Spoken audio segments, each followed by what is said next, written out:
Thank you for staying tuned. Let's delve straight into the conversation of the day. Very few people don't agree that the Niger Delta is home to a dazzling variety of dishes, each one shaped by local ingredients, tradition, and memory. But how are these cuisines evolving in a modern, fast paced world? What does it take to preserve our culinary identity? And could our food be the next big economic frontier? Join us today to explore these questions and to help us dig into the flavors and the future of Niger Delta cuisine is Obonganwan Maria Adiakpan. She is chef Uyai Cuisine. So welcome to the program. Thank you for joining us. Thank you for having me. Welcome to Niger Delta Today. Thank you. And I don't know, does food have anything to do with beauty? Because I think I can really comment for you. Look incredible indeed. Food has everything to do with beauty, yes, too. Okay. All right. Let's bring it up. So the Niger Delta, we've been known for one very notable, not just afang. There's also the fisherman soup. And there are a number of others, edikang ikong, ekbang kukwo, and the likes. But then, these food items, do they tell a particular story regarding the people's culture, the kind of people that we are? Yes, thank you very much for that question. But first of all, let me tell you why I will agree to the fact that food has everything to do with beauty. Okay. If you don't eat healthy, would you be beautiful? Okay. You wouldn't be beautiful if you don't eat healthy. And you cannot stay without food a day. So food has everything to do with our health and beauty at the end of the day. So going back to your question, the Niger Delta region has varieties of cuisines. And each region in the Niger Delta has a peculiar way of cooking a kind of food, for example, fisherman soup. The Akwa Ibom people, even among the Akwa Ibom people, we have various ways of cooking fisherman soup. And when you enter the river states, they have various ways of cooking fisherman soup. There is how you cook fisherman soup, and I see it, I know that this is not from Akwa Ibom State. So there are varieties. You're talking about edikang ikong.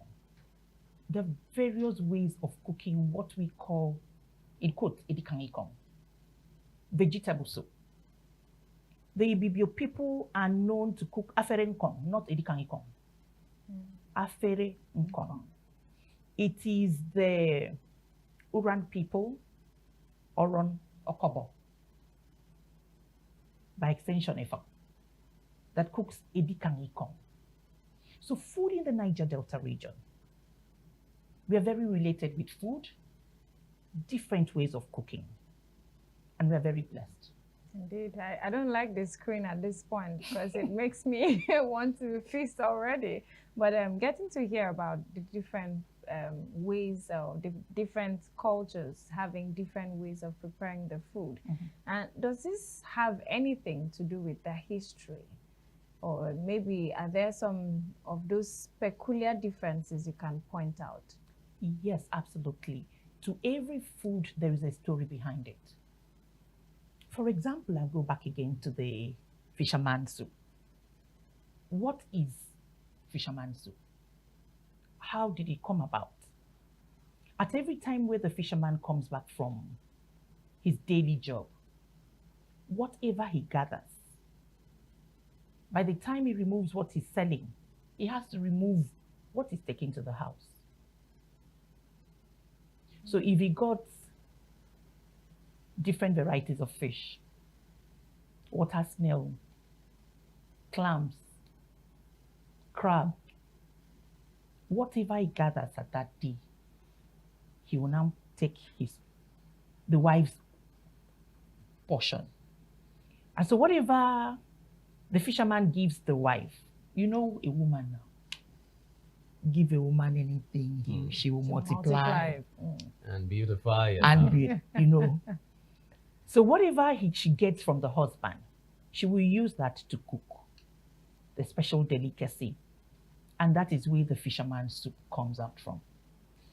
Well, listening to you, I was trying very hard not to talk too much before it's visible that I'm actually salivating because you're talking with so much passion. So I guess it comes with the job that you do. I mean, somebody listening to you, maybe a customer walks into your space. I'm sure the person will be really interested in trying out the meals that you give them descriptions for just by the way you are describing it. But then let's talk about the different meals that you've spoken about fisherman soup right now. And you also showed that there are different ways of preparing these meals. Absolutely. We've been exporting. You go to Lagos and you see people trying to, replicate what we do here.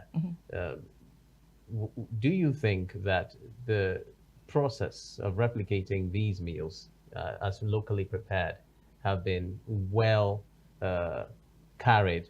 Do you think that when they are trying to replicate it, they're actually successful in the processes that they put out?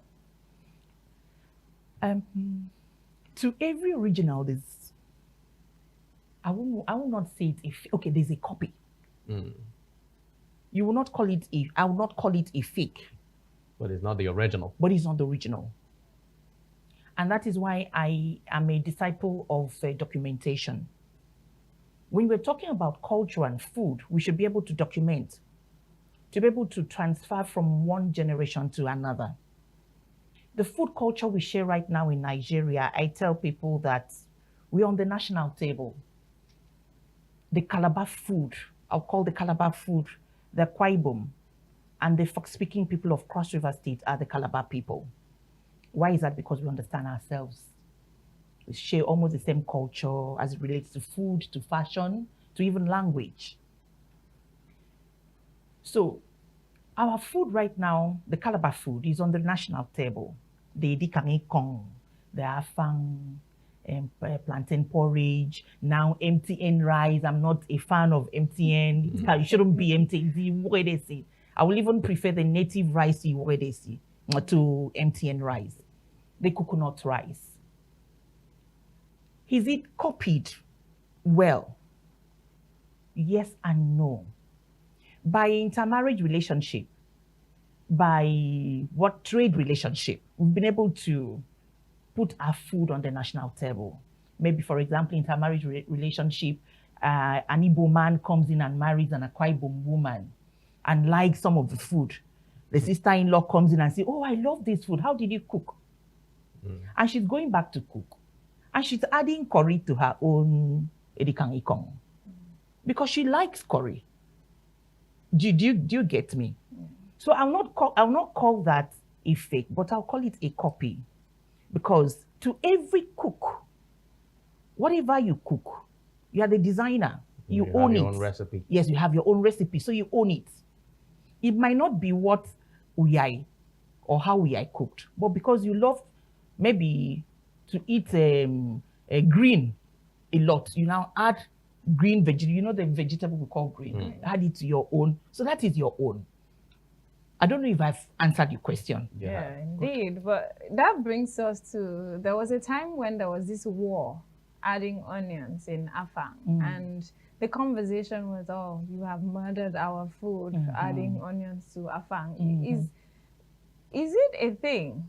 You don't add onions to Afang, or it's just a matter of taste? Does it have any influence or negative influence on the soup? It has a negative influence that relates to the flavor. Okay. It will kill the original flavor of the tata leaf. That is Afang leaf. You know that onions has a very strong flavor, aroma it adds to the food. So if you love onions, there are people who love onions. They can add it. There's nothing wrong with it. I don't see anything wrong with it. But the person who is cooking, or the chef or the cook who is cooking afang with onions, should own it and say, oh, I am cooking afang soup, but I am adding onions to my own. Afang is related to the Akwa Ibom and the Cross River people. Did you get that? Is how it should be. All right, Mrs. Uyai. Well, let's talk about Chef Uyai. Chef Uyai. Sorry. Don't murder. Chef Uyai. Chef Uyai. Okay. Yes. You spoke about documentation earlier. And I see that that is an area that we're not really paying attention to. There are a lot of meals that we don't hear of anymore.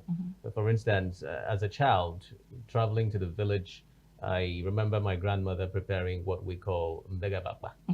I remember asaiwa. Isara. I remember oto. Anyanekbang. And the rest, the list just goes on. But we talk about the Gen Zs of this world. You talk about meals of that nature, and it's alien to them. They do not connect. They can't relate. What is the place of documentation, truly, when we talk about local meals and Niger Delta cuisines generally? And I'm happy that I mentioned that it is. It's very disheartening to see that we don't have a place for documentation. So that is why, for me, it should be from the home. Because what is documentation? It can be verbal, transferring of information from one person to another. It might be written.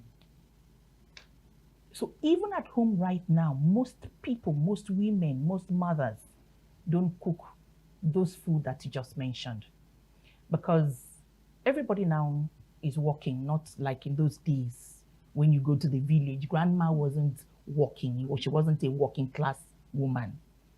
So she was at home taking care of the home, while grandpa was the one who would go to the farm or go to fish or go to work. Grandmother was always at home. So mothers of these days don't have that time because she has to make ends meet. Everybody is asking, what are you bringing to the table? What is the woman bringing? That's the question the Gen Zs ask now. You're looking for a wife, they're asking, what is she bringing to the table? She must contribute something. So when the woman is coming back from work, no time to cook osaiwa. My place calls it, Oran calls it isara. Who will grate and start tying tiny? Who will have the time to do that? There are no machines to take care of it. No machines, absolutely no machines. So, but I still think that the documentation right now, even though might not be written, I encourage the written form of documentation. But we should try and find time, women, mothers should try find time to cook, even if it's going to be once a month. All right. Well, Jenny, I know you're itching to come in, but then I'll have to have a follow-up question to this. I'm interested in knowing what you feel the place of establishments like your own, Chef Uyai. What do you do? Do you replicate these meals? Are there people who come in and ask for meals of this nature, or it is gradually going extinct? You're asking me a question you might regret you asked. Okay. Because Uyai Cuisine is having a food festival next month. Uyai Food Festival. Last year we had the first edition. This year we're going to have the second edition from the 22nd and the 23rd of September. What that food festival does is to promote our local cuisines. We have 10 food families. Ufo Udia, Ufo Ofang, Ufo Otama, Ufo Ikong, Ufo Bikbut. For this year is going to have Asai Bikbut, Otoi Bikbut. The Bikbut meals, the maize corn meals. Ufo Iwa, Ufo Edia, that is the house that has everything tubers. We will have Isagara, Asaiwa, everything tubers. Ufo Ikong, Ufo Ofang, Ufo Edesi.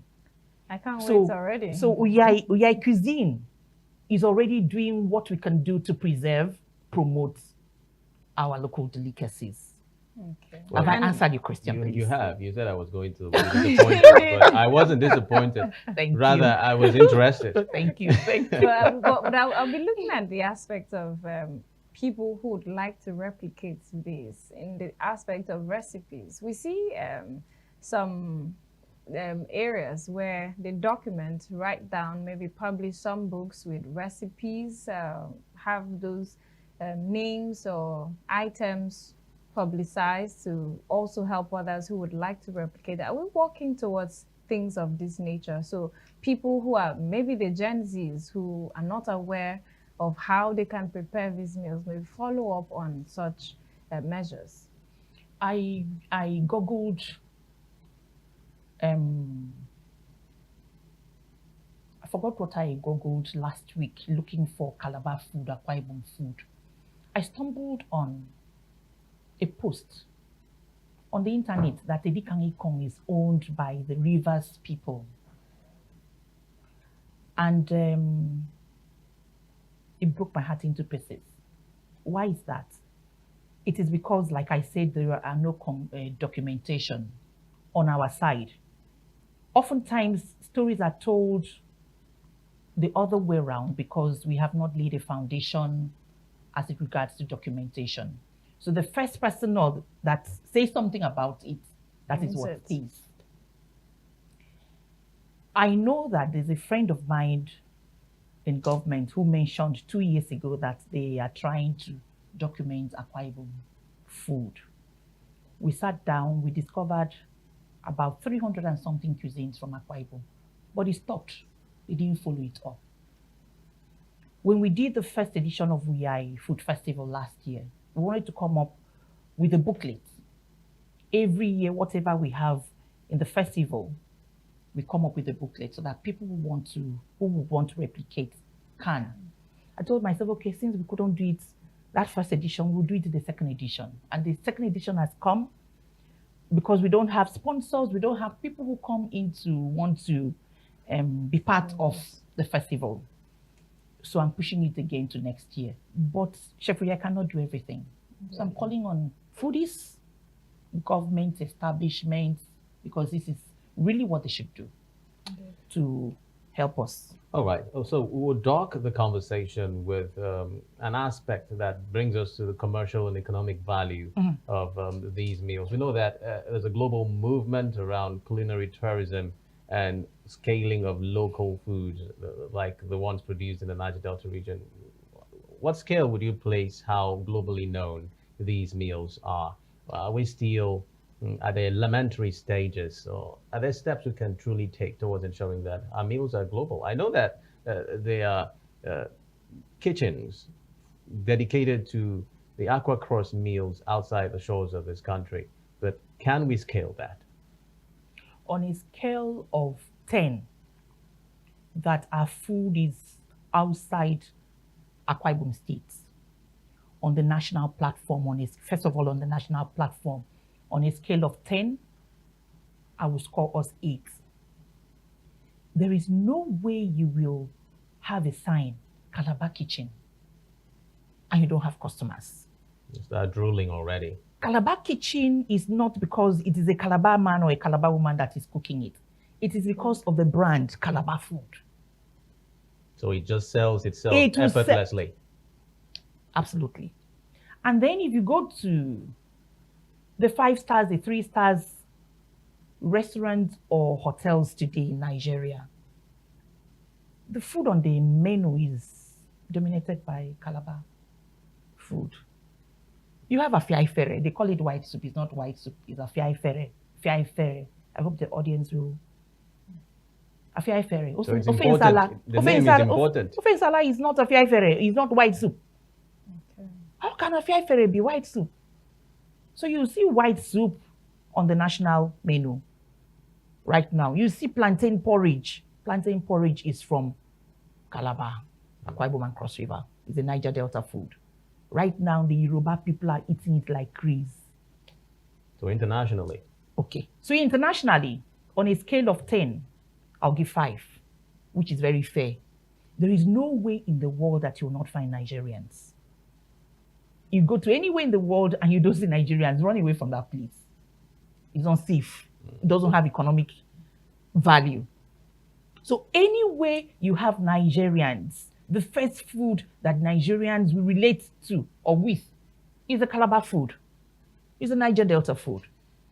Well, thank you very much, Obonganwan Maria Adiakpan, Chef Uyai Cuisines. Thank you very much for coming on Niger Delta today. We appreciate the insights you brought to the program. And we're hoping that everything it takes to preserve this rich culture will be done by the responsible stakeholders. Thank you for coming. Thank you. Thank you for having me, I appreciate the time. I mean, I got to really salivate even with the pictures. So thank you very much. Thank you for having me. Indeed.